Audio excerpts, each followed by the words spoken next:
Adam was not the first human. Many people are now rejecting the Bible as valid because of the supposed conflict between it and science. In truth, there's no conflict between a correct translation of the Bible and proven science. One of these supposed conflicts is between the fact that science knows that human beings have lived on Earth far longer than the very few thousand years covered by the Bible, and the very common misbelief that the Bible says that Adam was the very first human being on Earth. These Bible-perverting puppet masters quote only a part of 1 Corinthians 15:47 to prove that Adam was the first human being. The part that these pulpiteers proclaim is, the first man is of the earth, and from this they concocted that Adam was the very first human being. This is the same old tactic of only quoting part of a verse in order to prove their unbiblical denominational beliefs, which is the same method used by the devil when he tried to deceive Jesus. Here is the whole verse from the Bible. The first man, Adam, is of the earth, earthy. The second man, Jesus Christ, is the Lord from heaven. 1 Corinthians 15:47. Surely no one is stupid enough to argue that Jesus Christ was the second human being and that he and Adam were the only two men on earth until the 1st century A.D. How foolish! God never said anything so ridiculous. It is only through their perversion of the Bible's truth that these Christian clerics are able to promote such rubbish. The truth is that the Bible never says that Adam was the very first human being. Yes, all the clergy says that, but the Bible doesn't. Open it up and see for yourself what the scriptures say. It should also be noted that in this message, God's proper name is used, and if you want to know more about this, then go to the message, Three Holy Names. It says in Genesis 2:7, the Lord, Yahweh, God, Elohim, formed man of the dust of the ground and breathed into his nostrils the breath of life, and man became a living soul. The Hebrew word Adam is translated man and is also translated Adam in verse 19. The word Adam contains the Hebrew word Adam, and it means to be of a ruddy complexion, to show blood in the face, to blush, which is a word obviously not applicable to the dark races. This Bible truth is also confirmed from scientific evidence, which clearly states that the non-white races are thousands of years older than the blushing white race. This man's complexion was so unique that not only did it set him apart from all other races, but also he was named for it, Adam, the Adam, and his descendants are still being called Whitey today. Why did God form Adam into earth if there were already other peoples on earth? And the Lord Yahweh God Elohim took the man, Adam, and put him into the Garden of Eden to dress it and to keep it. Genesis 2:15. The Hebrew word abad is translated to dress in this verse and is also translated to till in Genesis 2:5, which literally means to serve, service. God not only required Adam to service the garden, but also he was to keep it. The Hebrew word shamar, translated in this verse to keep, is more correctly rendered in Exodus circumspect. And in all things that I have said unto you, be circumspect. Exodus 23:13. Now the Garden of Eden was not a plantation of ordinary trees and shrubs, and Adam was not put in it to do ordinary manual labor. God did nothing so foolish as to form a special entity, the Adam, to wield shovel and pruning shears. We read about the garden in Genesis 2:9.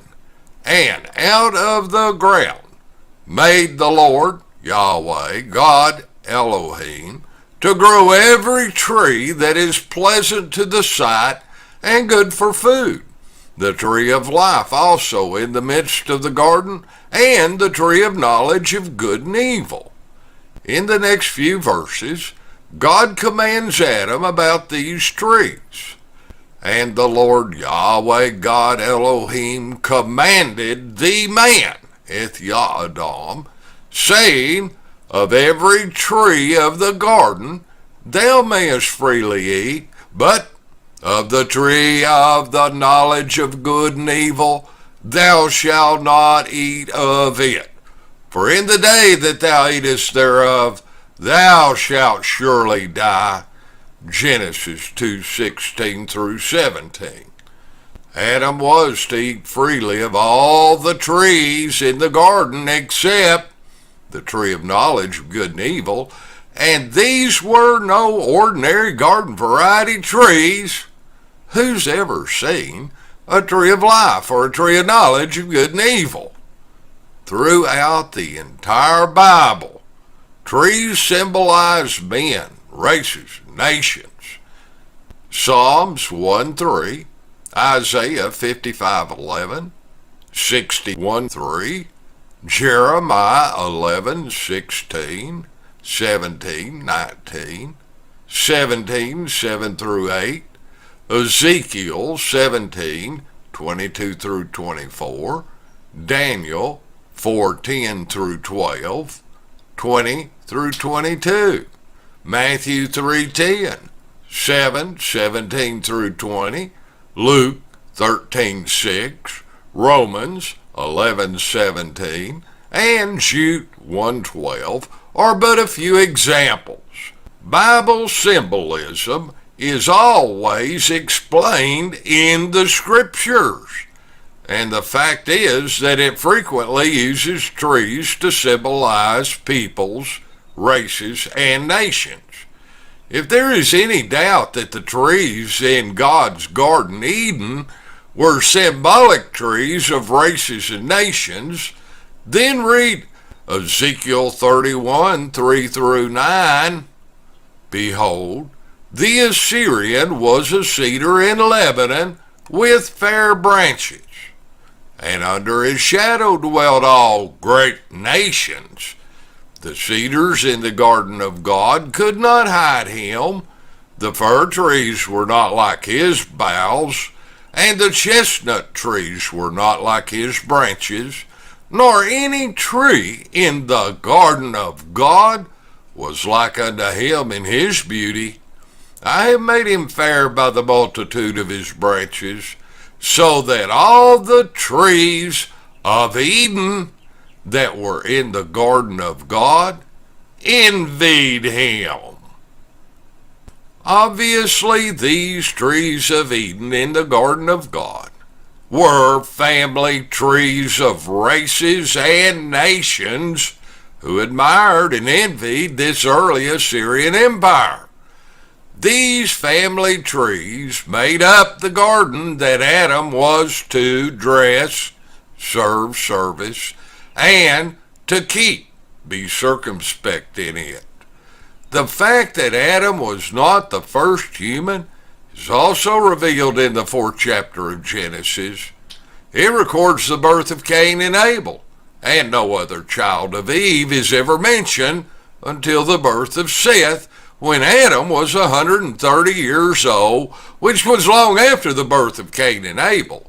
Yet when Cain killed Abel, and in punishment was driven from the face of the earth, he complained to God, saying, "Anyone that findeth me shall slay me."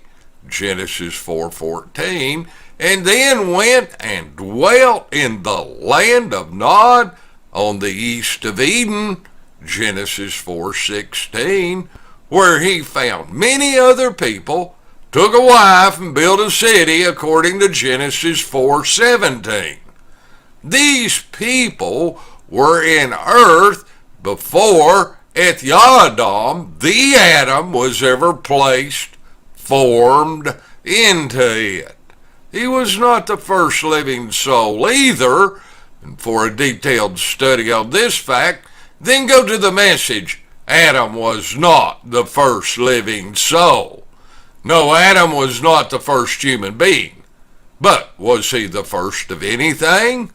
Yes, he was the first son of Yahweh God, who was formed into a flesh and blood body and put into the earth. The New Testament verifies this by saying, Adam, which was the Son of God, Luke 3:38. It is the definite article, the, used in this verse that denotes singularity. Adam was the Son of God and had a mission. If all of this is new to you, then go through the short messages contained in Life-Changing Bible Knowledge. When someone tells you that the Bible is in conflict with what science has proved, don't believe it. The things that denominational Christianism teaches are not only in conflict with scientific truth, but also are in conflict with biblical truth. What the Bible really says is accurate with a precision scientists have not yet achieved. For precept must be upon precept, precept upon precept, line upon line, line upon line, here a little and there a little, Isaiah 28:10. Study to show thyself approved unto God, a workman that needeth not to be ashamed, rightly dividing the word of truth, 2 Timothy 2:15. Not only is it important to know that Adam was not the first human, but also to know who the God was which did all the creating in Genesis chapter 1. Check out the message, Biblical Ancient Aliens.